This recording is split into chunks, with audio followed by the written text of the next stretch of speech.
কত টাকায় দাদা ওয়ান শটে? 1,70,000 টাকা। 1,70,000 টাকা ইকো। ইকো 2011 গাড়ি। 11 গাড়ি 7 সিটার হবে। 7 সিটার। আচ্ছা তারপরে হোয়াইট বুলবুল 2020 গাড়ি। 30 সাল 30 অবধি। সাল অবধি ট্যাক্স। প্রাইস 3,80,000 টাকা। 3,80,000 টাকা। 3,80,000 টাকা। দেখো তাড়াতাড়ি সময় ভুল না। ভাল বলো না, মানে ভুল বললে বলো অনেক টাকা লস খেয়ে যাবে আজকে।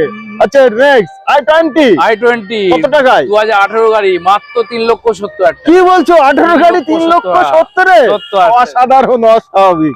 আচ্ছা তারপরে 2017 গাড়ি নিশ্চয় 27 ট্যাক্স। প্রাইস 3,10,000 টাকা। মাত্র 3,10,000 টাকা 18 গাড়ি 17 গাড়ি 17 গাড়ি নিশ্চয়। DXi model. আচ্ছা তারপরে এটা Honda Accent Honda Accent না কি কালার? 2019 এর গাড়ি 29 ট্যাক্স। প্রাইস 3,80,000 টাকা। অনলি 3,80,000 টাকা। 3,80,000 টাকা। আচ্ছা তারপরে বেলিনো থাকছে আমাদের। ব্যালিনো 2019 এর গাড়ি 29 ট্যাক্স। প্রাইস মাত্র 4,70,000 টাকা। অনলি 4,70,000। তারপরে থাকছে কুইট কুইট নিশ্চয় 17 গাড়ি 27 ট্যাক্স। প্রাইস 1,75,000 টাকা। 1,75,000। 1,75,000 টাকা। আসুন কোথায় আসবেন একটু দেখান। রায় অটোমোবাইলসে চ্যালেঞ্জিং প্রাইস একদম। একদম চ্যালেঞ্জিং।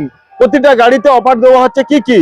এয়ার ফিল্টার, মোবিল, কুলেন, ব্যাটারি, ব্যাটারি ইঞ্জিনের 6 মাসের। 6 মাসের ওয়ারেন্টি। চলেন স্ক্রিনের নাম্বার আছে, আরো কিছু জানুন, আরো কিছু বুঝুন।